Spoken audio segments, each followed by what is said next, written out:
It's time for the best coverage of the top stories in sports. The Sports Wrap with Jason Page starts now. Yes, it does. Thank you, Chad Erickson. Good to have you with us on this Tuesday edition of the show.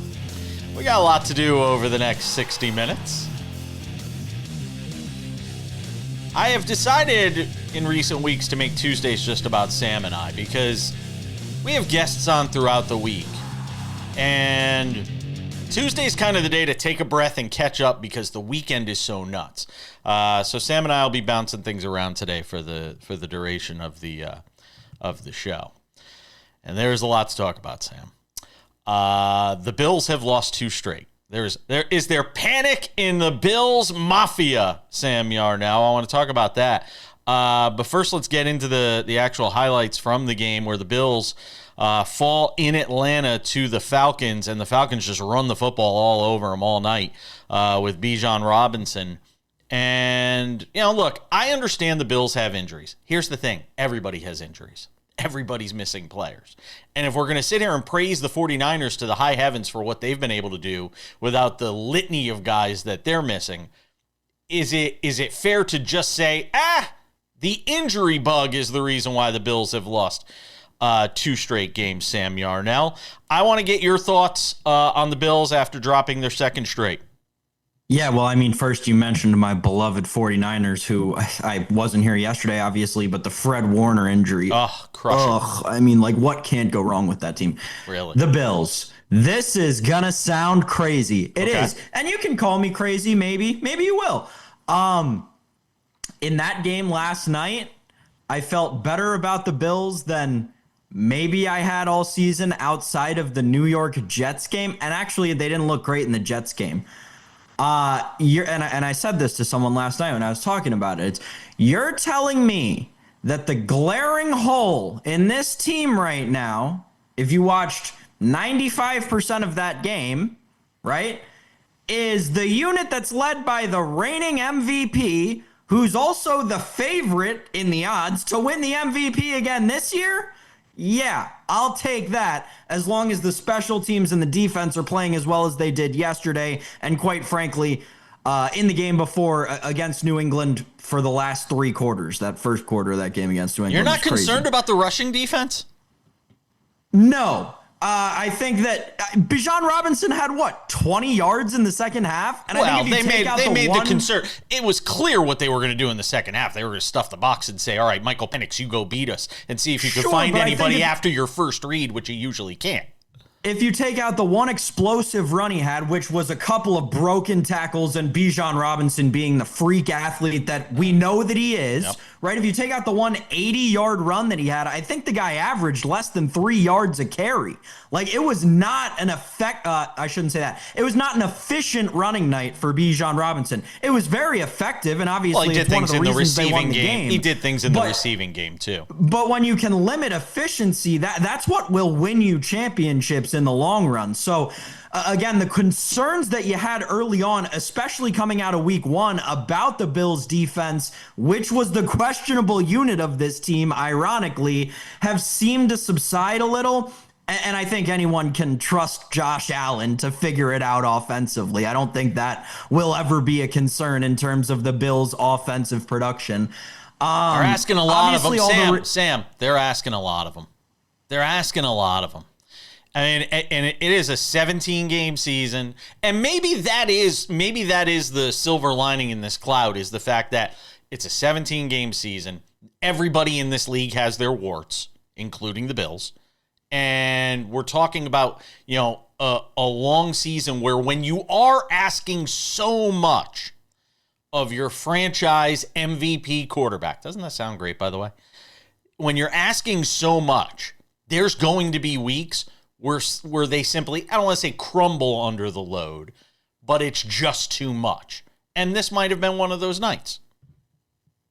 I guess I think that the asking too much statement is a little bit case by case, because yes, if the Bills were asking, arbitrarily not Baker Mayfield, Jackson Dart to do what Josh Allen is doing, yes, it would be horrible. It would not go well. But asking Josh Allen to do what he's doing, he proved to you through a 17-game season and a 3-game postseason last year that he's comfortable doing that, and that it's not necessarily asking too much of him, and that team can average 30 points a game with essentially those exact same weapons. But asking it every year after year, just like Saquon last year is a monster year, and then you're expecting, oh, he's going to come back this year, and it hasn't worked out exactly the same way. I just wonder. Again, I don't think it's something that is indicative of what's going to happen the entire season. I think it's more, it's easier to make the excuse that there will be a week here and there where it's too much. But I want to get your thoughts on something that was asked of Allen after the game. You could speak Bills Mafia East a little better than me. Josh Allen asked after the game about, how much the receiving core and, how much that is sort of playing into what's happening right now, or what happened in this game with the offense. Listen to what Josh Allen said in response.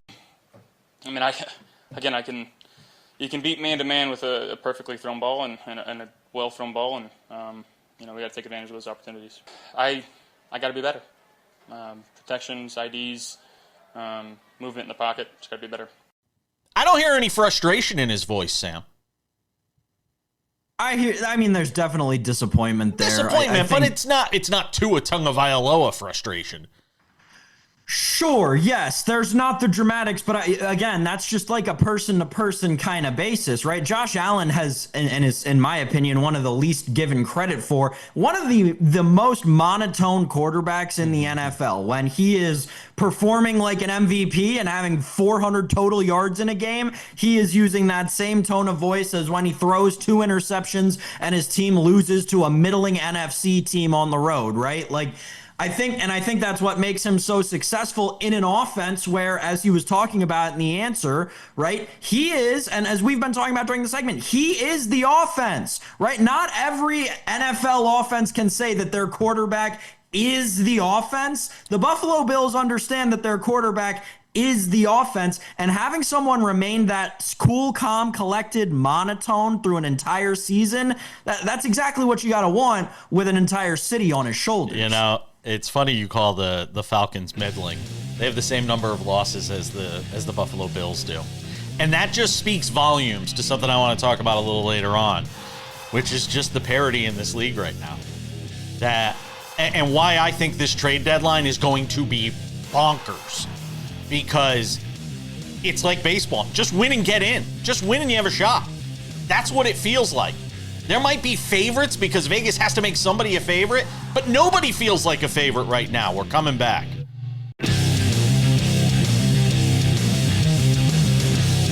Coming up in 10 minutes, we're back to the NFL. There was another Monday Night Football game.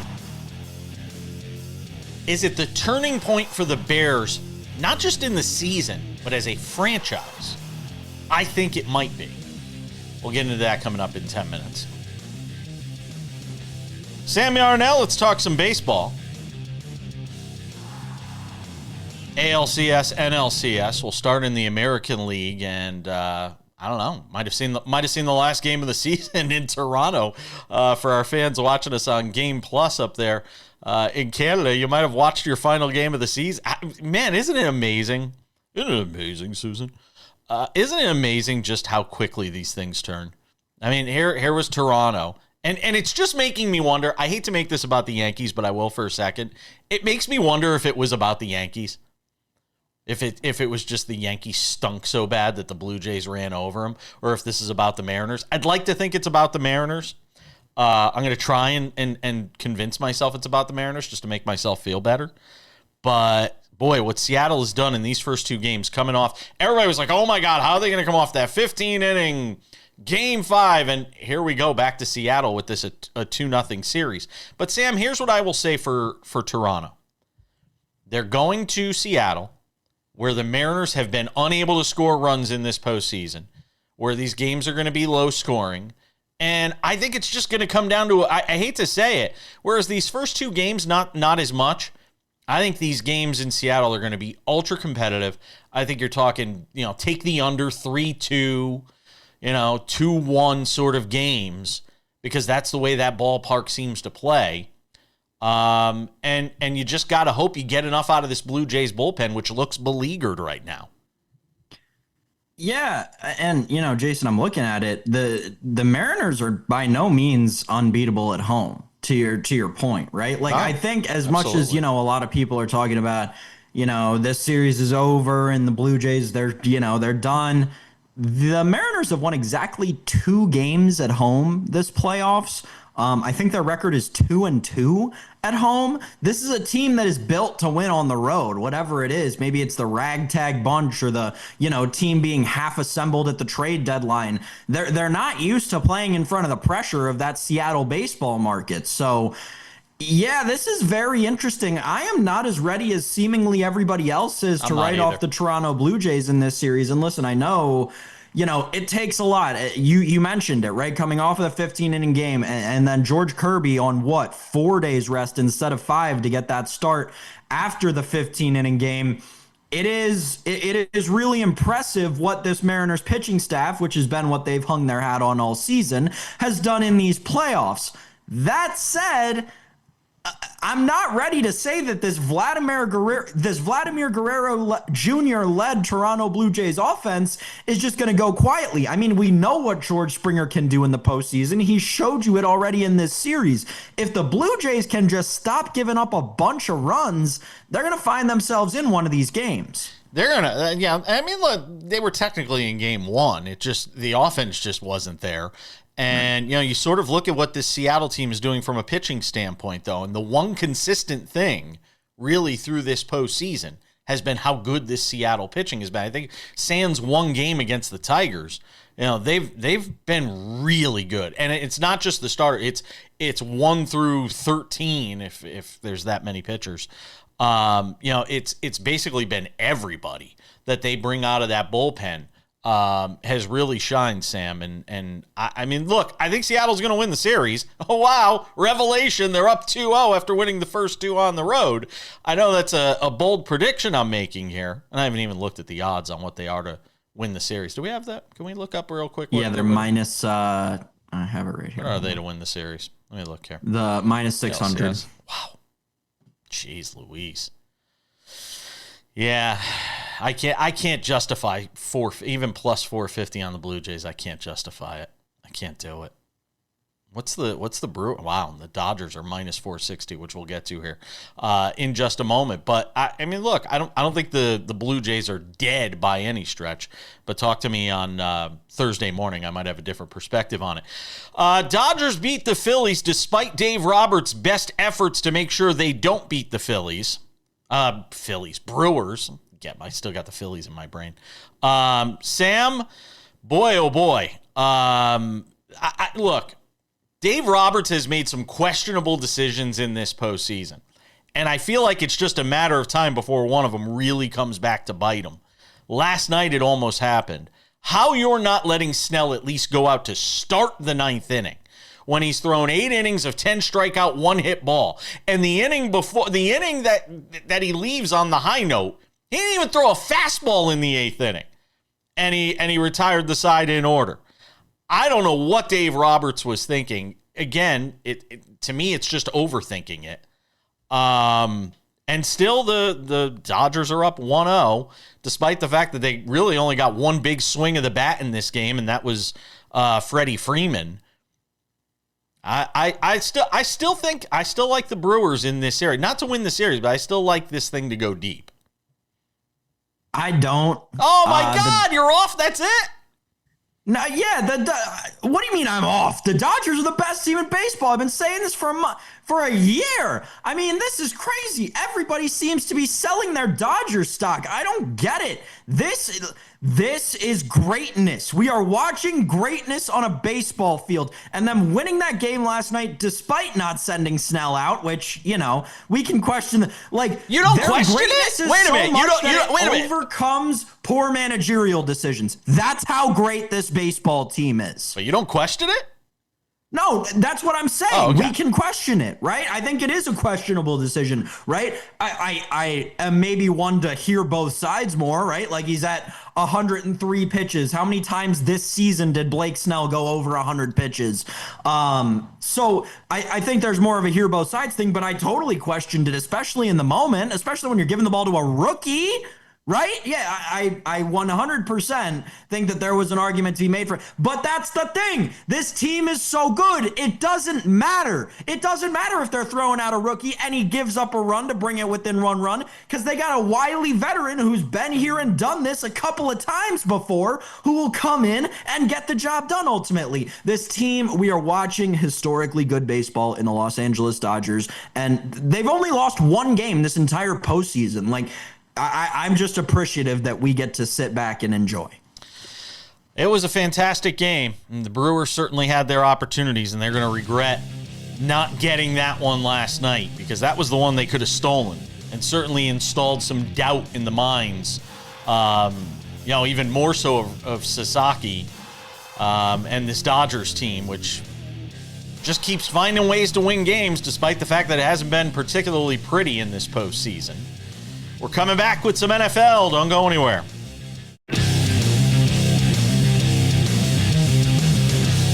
We proceed on this Tuesday. By the way, Cameron Maybin slated to be on the show tomorrow, World Series champ, former MLB outfielder. I said slated to be on the show. It's like the asterisk in the corner when you used to go to wrestling matches when you were a kid and it says card subject to change. You never know. Sam Yarnell, let's talk some more football. And there was a second Monday Night Football. They have got to stop doing this, by the way. Especially with I keep saying this, with the baseball playoffs going, I can't watch everything. And I won't pretend that I'm watching every minute of everything, because I'd be lying to you, because it's not possible to have such a keen eye and watch everything all at once. I'm watching baseball, I'm watching one Monday night game, then I got to watch the other. It's too much. It is simply too much. And they're doing it again next week, right? We have another Monday night doubleheader next week? I think so. Maybe? Yeah, I think there's one more this season, and I think it's next week. Make it stop. Please make it stop. Buy YouTube TV, dude.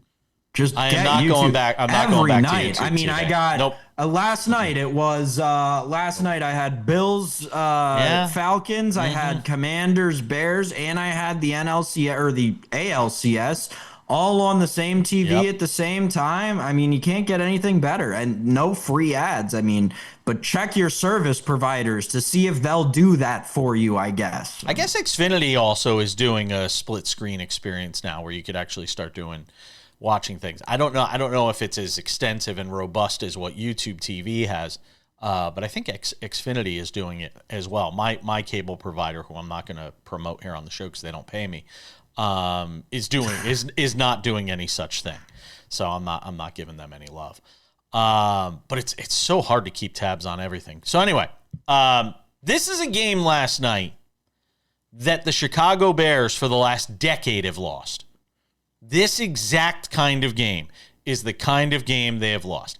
And I know today when you open up the standings on, whatever website you go and look at standings, or on your phone, if you go look at the NFL standings, it's going to say the Chicago Bears are in last place.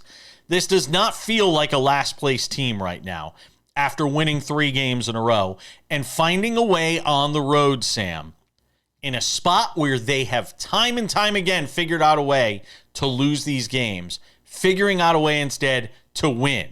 And the irony, if you will, of Jake Moody, who was cut loose by the Niners because he couldn't make anything, because he was kicking it like me in a YouTube video. By the way, if you ever want to find it, go and look at it. It's not pretty. And finding a way to win this game. And, Caleb Williams making plays late in this game to get them in a position, and DeAndre Swift and all these guys. That's a huge win for that franchise. And I don't think that's overstating it, Sam. It's okay. I'm really sorry. I'm going to break the hearts of a lot of Bears fans, because there are a lot of Bears fans who are waking up with that exact mindset this morning. We lose that game 10 times out of 10 in the last 40 years. Oh my, I got news for you. You didn't win that game. The Commanders lost that game, and the Bears got as lucky as you will see a football team get lucky. And I'm not just talking about the fumble, right? Go the drive before But the fumble. it's the Bears that usually make that play in that spot. Sure, but they didn't play. Sure, they didn't get unlucky. Woohoo! The Bears didn't get unlucky for once. They didn't play a good football game. This is a team that had again, the drive before the fumble. This is a team that had just scored a touchdown, had all the momentum, was driving down the field, stalled out, punted the football away, essentially losing the game until Washington literally hands you the football back. Let's talk about the drives before that. At the beginning of the fourth quarter, when they're down by 2 scores and they get a lucky touchdown on a 3rd and long because Washington completely blows coverage and forgets to cover the running back after he blocks for a 1.5 seconds out of the backfield. Like, there were so many mistakes that Washington made to kill themselves in that game. And yes, the Bears won, and the NFC North has a ton of wins, and compare it to the AFC North, and it's really hilarious. But it's not like the Chicago Bears are all of a sudden world beaters. Nobody's world beaters. But here's the problem, Sam. Sam, nobody is world beaters. Nobody is a world beater in this league right now. So that can't be the standard. And I've got a number for you. There it is. You know what that is? That's a 0. No turnovers. On the road, you're going to have a chance to win in the NFL when you don't turn the football over. And again, I'm not talking about being world beaters. I'm just talking about being a team that has a shot to win and actually figuring out a way to win instead of a way to lose. And that is a shift. That is a shift for a franchise that has consistently found ways to lose football games. That's my point. I'm not saying they're world beaters. I'm not even saying they're going to win the division. I don't even know if they're going to make the playoffs. That division is so weird right now. But the fact that they come out of week 5, 3-2, when they started the season 0-2, is a huge shift mentally for this franchise and its fan base. And I'm not gonna let them or let you make them feel bad about themselves for feeling good about the fact they've won 3 in a row and they're 3-2. I mean, you've beaten the Cowboys, Yep. Raiders, and Commanders, Yep. and the latter Commanders two on the road by a combined 2 points. Like, again. And yes, they are getting better. There's no doubt about that. If they weren't getting better by now, you'd have to think about moving that historic franchise, considering the pain that they've been through for the last 30 years and what that fan base has suffered through the Rex Grossman, Jay Cutler eras of this franchise. But that said, they're nowhere near contention. No, they're not even going to be close to a playoff spot this year. They're not playing insanely good football. They've run into a couple of teams who tried to lose a little harder than them. I'm going to tell you why they might be a playoff team. One of the beauties of being so suck-ass for so long as they have been. Here's their next 3 games. Here's their next 4 games.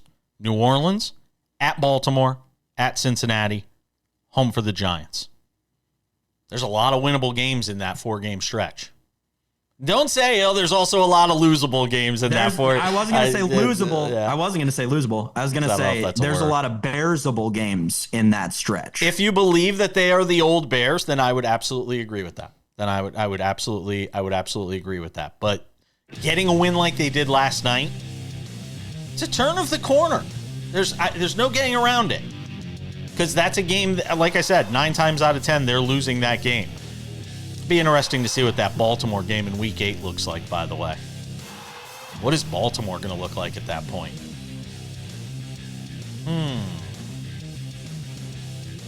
We've got NFL weekend leftovers to get to. You're going to want to stick around for that. Don't go anywhere.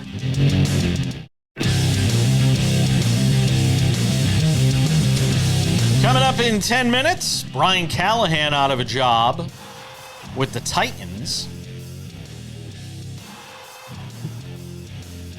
Who could be next? Is there going to be another in-season coaching change? If so, who? Talk about that. And was it a good move by the Titans to fire Brian Callahan? I also want to get into the merits of that decision. Sam Yarnell, weekend leftovers from Week 6 in the NFL, because who doesn't love some leftovers? Yum. Start with the Steelers, who are 4-1. And yeah, I get it. It's the Browns. And it's a game you're supposed to win. And that's all wonderful. But Aaron Rodgers, steady as she goes, 21 of 30, 235, 2 touchdowns.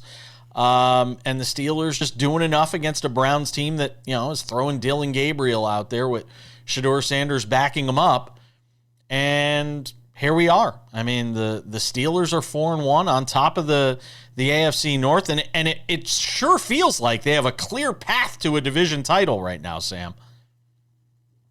It does, but also it's the Pittsburgh Steelers, and their record is this lopsided, and that could only mean one thing. It's all going to horribly crash and burn at some point during this season. This is like Jason, we talk about it all the time, right? You and I even talked about it before the season. This is what Mike Tomlin does. He goes 9-8 or 8-9 because he can't go 8-8 anymore. So eventually, it's all got to come together. It's all going to come to pass. Do I believe that this is completely fraudulent? 1,000%. Let's go through the list of quarterbacks that the Pittsburgh Steelers have beaten, shall we? Justin Fields. They lost to Sam Darnold, so you can't put him on the list.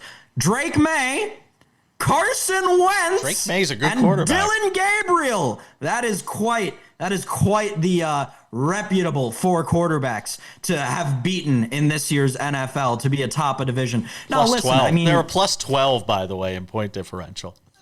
This is a team that is screaming fraud louder than anybody else can in the NFL right now, and that's okay. There's always one of those teams, right? They're like the Vikings from last year, or 20, right. The 22 or 23 Vikings that lost to the Giants in the playoffs, right? Yes, sorry, gosh, I'm getting my years confused at this point. But that Vikings team that got out to that historic record, and they were competing for the number 1 seed, and then they lose to the Giants in the wild card round.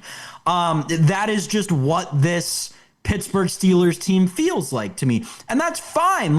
It'll make you, as an owner, it'll make you a ton of money still, and you'll get your rev share, obviously. And there's nothing really to complain about. And for Aaron Rodgers, all the media is still going to come to his practices, and he's still going to get to go on Pat McAfee's show and all that. So, he's probably happy as a, pig and happy as a clam. By the way, no turnovers for the Steelers in that game too, which is and again, against a good Browns defense, that was something that I wanted to watch to sort of see what happened.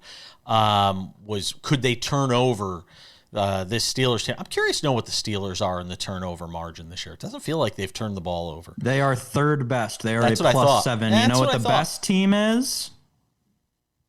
It's the Chicago Bears. Really? The Bears and the Jaguars are both tied with a plus 8 turnover differential. I'm telling you, man. It's so key. It's so key. Especially in a league where, as I keep mentioning and alluding to, that there is, all this parity that exists. It's just so important to not turn the football over, whether you're on the road or at home. So we got through the Steelers. They're 4-1. Sam still has them on fraud watch, and look, to some degree, I can understand why. I think you outlined it beautifully. One team that is not a fraud is Indianapolis, who just continues to win football games. And Daniel Jones just continues to, lead this team steady as she goes. And Jonathan Taylor continues to do things that certainly put us, in a conversation where he should, as much as we talk about the quarterbacks for MVP, he's a guy that should be in the MVP conversation with what he's done this year.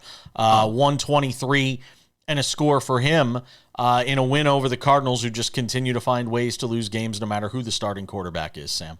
Yeah. For a second, I think my brain got a couple of wires crossed. I thought you were saying Daniel Jones needed to be in consideration for MVP, and that's why I made that crazy face.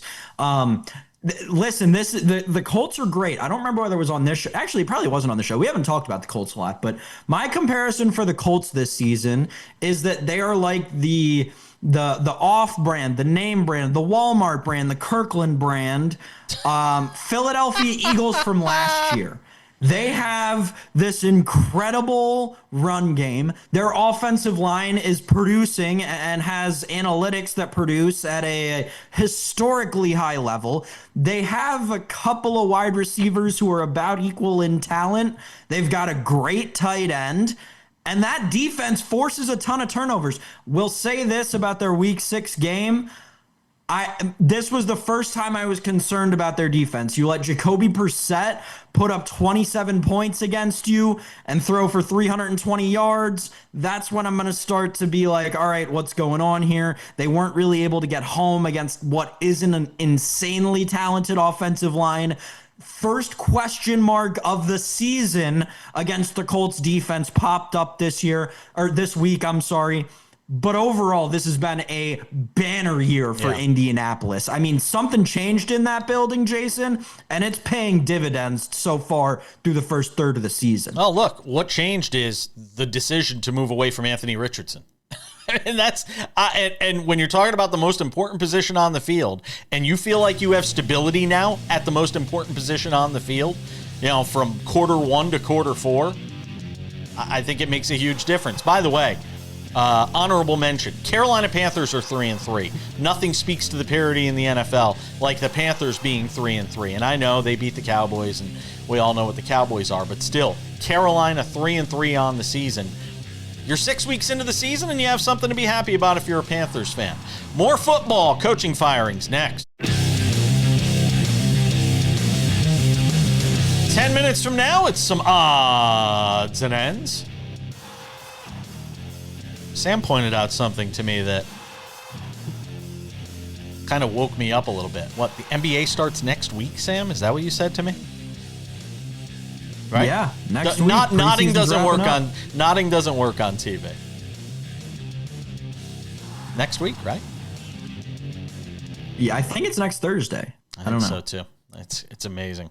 NBA season is already here. Can't wait to talk about it, and we certainly will. All right, news that broke right after we finished putting the show to bed on Monday, of course, is Brian Callahan out as head coach in Tennessee with the Titans, Sam. Do you like the decision?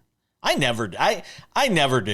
I don't get it. That team's in rebuild mode. You just went and got a quarterback. Why do you go get a quarterback, then fire the head coach? I think you're setting up your quarterback for failure when you do things like this, but I'm curious to get your thoughts. Well, I think that we're noticing a trend, right? And it's been very clear and obvious over, I guess, the last 10 years. Gosh, it's been a long time, maybe even 15, to NFL franchises, that when you have a head coach who drafts a quarterback and doesn't have success, not immediately, but some semblance of success immediately, you have to move off of that coach, or you risk doing damage to that quarterback for the entirety of their career. We've seen it happen with multiple top. I mean, look at what Sam Darnold's going through. Look at what Baker Mayfield's going through. It is literally a testament to coaching and how that breeds talent and how that develops talent at the NFL level. Now, the trend that we're seeing is these coaches of these first overall, or I guess you could even expand that to top 5 quarterbacks, the leashes on them is getting shorter and shorter and shorter and shorter. I don't know how the Brian Callahan firing makes me question Brian Daboll's employment status to the nines. But regardless, I'm a Brian Daboll guy, so I'm not against it. The thing is this. We're seeing these franchises realize very, very quickly, maybe even too quickly, all right, we need to get the right voice in our new quarterback's ear to make them a franchise guy so that their career isn't put into jeopardy 6 weeks into it. I wonder if Jonathan Gannon's at risk. Given everything, you basically had ownership neuter the guy in front of the team. They basically cut his you-know-what off right in front of the team on this whole DeMarcado situation. And then you get all these losses. And I wonder if the Cardinals are going to move off of Jonathan Gannon. I don't know if he's going to be next, because the guy that feels like he's next in line is this guy. Mike McDaniel kind of feels like he could be next in line at this point. With everything that's transpiring down there, you've got a grumpy quarterback. And look, maybe they move off of everybody. Maybe they move off of McDaniel. Maybe they move off of Tua at the end of the year. Maybe they just move off of everybody in Miami. I got to tell you, though, you mentioned Daboll. And if it happened with him, the Giants wouldn't do it in season. They'd do it at the end of the year. I don't think that move's coming. He's so safe. Yeah. Oh, no, he's so good. safe now. Yeah. I think he's really reversed all of the questions that people had coming into the season. And it's funny, it was like the one move from Russ to Jackson Dart changed everything. Yep. But no, I agree with you. I think that he completely has changed the narrative around his job. I'll say this though, because you made my mind start to wander with the Cardinals thing, because the Cardinals are an interesting example. Gannon was hired on the heels of the Cliff Kingsbury firing, which was less than 3 years ago at this point. When not only you said they neutered they neutered Gannon, Michael Bidwell neutered that entire organization the day that he fired Steve Keim and Cliff Kingsbury on the same day and didn't trade Kyler Murray. Like, that is when this whole thing came falling apart. That is when you can draw the line and say, yeah, that's where everything really fell apart for the Arizona Cardinals, and just look at what they are today. By the way, all right. Go ahead. No, if you have something else, go ahead. To the Dolphins, McDaniel's gone. He's as good as gone. If I'm him, I'm calling the UNC athletic department. Hey, Bubba Cunningham, you need a replacement yet? I don't think that's where he'll end up. I think he'll end up as an offensive assistant for some NFL franchise that'll go on to have copious success, probably the Kansas City Chiefs. That's probably how they'll redesign their offense and give Patrick Mahomes more success. It really makes me upset, but his job's as good as gone in Miami. And Tua Tagovailoa, they're going to do whatever they can, it feels like, to get off of him at this point. Yeah, because Matt Nagy's going to get opportunities after this season. It definitely feels like Nagy's going to be somewhere, and I ain't going to be in Kansas City next season. It sort of has that feel to it. By the way, we were talking about a couple of things. One, the New England Patriots are in first place in the AFC East. I just wanted to point that out for a moment, which is just bonkers to think about. The other thing I want to point out is MVP voting as of Tuesday morning. Patrick Mahomes is your favorite right now, which seems just crazy to me. But right now, Patrick Mahomes is your favorite to win the MVP at plus 200. Followed by Josh Allen at 3-1, Baker Mayfield at plus 350. And then Drake May has the fourth best odds to win MVP right now at 10-1, Sam.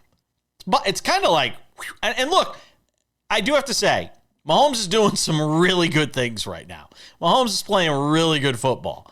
And it feels like the Chiefs, and I said this yesterday on the show, so I don't want to go crazy with it again today. It feels like the Chiefs are slowly starting to put it together. Yeah, their offenses for sure. Yes. I'll say this. The most surprising thing about all these numbers is Josh Allen's tanked. He was plus 125 to win this award before that game yesterday. That's such an overreaction. It really is. Because to me, if you ask me right now who the favorite still is, it's Josh Allen. I mean, you more than doubled his number? It's not Baker. It's not Baker. It's not Patrick Mahomes. It's not Drake May. It's Josh Allen. It's still Josh Allen. Like that scene in Draft Day with Kevin Costner where he has the name written down on the piece of paper. It's still Josh Allen.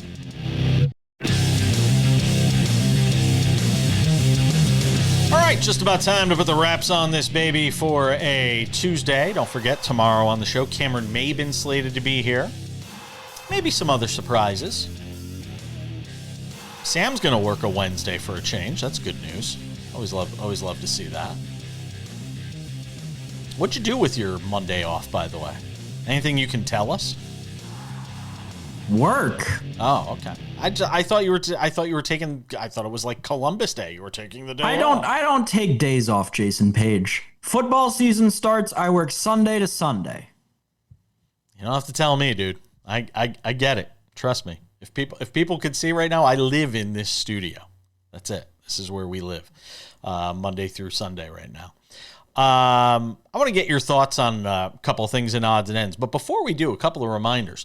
If people haven't done so yet, make sure to subscribe to the Sports Wrap with Jason Page podcast. It's available on all your favorite podcasting platforms, Spotify, Apple Podcasts, YouTube Podcasts, iHeartRadio, TuneIn, Odyssey, Amazon. You name it, we're on all of them. You can also watch the show on Spotify, and you can also watch the show on our Sports Wrap with Jason Page YouTube channel. If you have not subscribed, what are you waiting for? The Sports Wrap with Jason Page YouTube channel has the show there Monday through Friday, commercial free. It has Sports Wrap shorts, which are huge right now. If there is news breaking and we're not able to get it into the show, it is going to be on SportsWrap Shorts. It's available on our YouTube channel, the SportsWrap with Jason Page YouTube channel, and SportsWrap Shorts also available wherever you get your social media, whether it's on TikTok, whether it's on Insta, even Facebook. Look for SportsWrap Shorts. And without any further delay on this Tuesday edition of SportsWrap, time for some odds and ends. Odds and ends, Sam. The end for Mike Shilton. Who saw this one coming? Deciding to step down. Said the sort of the mental wear and tear, the grind of 162 games and a lifetime spent in baseball was enough for him. He said he was happy with, what he had done and produced over the course of his career, the 91 seasons, the trips to the playoffs, and Mike Shilton decides to walk away from the San Diego Padres. AJ Preller had some nice things to say about him going out the door. Who will be the next head coach? Who will be the next manager of the San Diego Padres, Sam Yarnell? I don't know. Bruce Bochy? Dusty Baker? Bruce Bochy? I'll take Bruce Bochy for $1. Yeah, they're into Since hiring I'm his old agent, guys. I'm his agent, so I'm trying to get him a job. I thought it was funny that Mike Schilt mentioned every reason for leaving except for the actual one, which is very clearly AJ Preller. If there was something that needed to tell you that every single bell and whistle is going off inside of the San Diego Padres front office, it should be this. Considering they've tried literally everything to build a contender and still can't do it, no matter what they try. This is, my expectation is this is the first in what will be a long off season of changes and probably a trend toward rebuilding if you're the San Diego Padres. Like, at some point you have to be realistic with yourself, and it becomes even more unfortunate that you just traded a top 5 prospect in baseball. Listen, there is arguably no franchise in more peril than the San Diego Padres are right now, especially after their manager surprisingly retiring out of the blue when nobody expected him to on a random Monday in October. The Lions will be without Brian Branch for one game, Sam Yarnell, after his melee with the Chiefs that took place on Sunday night after that Sunday night football game where he went up to Patrick Mahomes went up to him to kind of give him a little gesture of, sportsmanship, I guess we could call it. And Branch didn't like it very much. Then he punches Juju Smith-Schuster in the face or jabs him in the face. A whole melee ensues. Branch gets one game for this unsportsmanlike conduct that the NFL is talking about these days. Thoughts on Brian Branch getting a 1-game suspension, Sam Yarnell? Yeah, so the 1-game suspension is slightly warranted. I don't know. There's a little more that goes into this story, right? So it all stemmed from a block in the back that Juju Smith-Schuster committed on an inside run in like the middle of the third quarter, which was very much a dirty play. And then Brian Branch obviously gives him a piece of his mind after the game. My problem with this is the NFL has precedent and they are now not abiding by that precedent. I tweeted this out, right? We've seen this exact confrontation happen before. It happened 7 years ago between Michael Crabtree and Aqib Talib. Ironically, also an AFC West matchup, with this one having the Chiefs in it. In that matchup, obviously, Aqib Talib, Michael Crabtree getting the whole fight. Everyone remembers it. Both players get suspended. It was originally 2 games. Both appealed it down to 1 game. No reason Juju Smith-Schuster should not have been suspended for this. It really makes you wonder what the Fifth Avenue office thinks of the Chiefs and what kind of views they have of certain franchises in Kansas City. There's literal precedent against Juju Smith-Schuster not being suspended. No justification for him not being banned at least 1 game, probably 2, for his actions on Sunday night against the Detroit Lions. Completely ridiculous work by the NFL's front office. And that's going to do it. Sam gets the final word on this Tuesday edition of the show. Wraps it up for us. Tomorrow, Cameron Maben slated to be on the show. One last thing before we go. Rest in peace, Craig Heist. A friend of the show, somebody that I've known for over 25 years, passed away this weekend. And I just wanted to give a special shout out to our fans in the DMV who know Craig Heist well. He was an institution when it came to covering sports there. That'll do it for us. We'll see you tomorrow.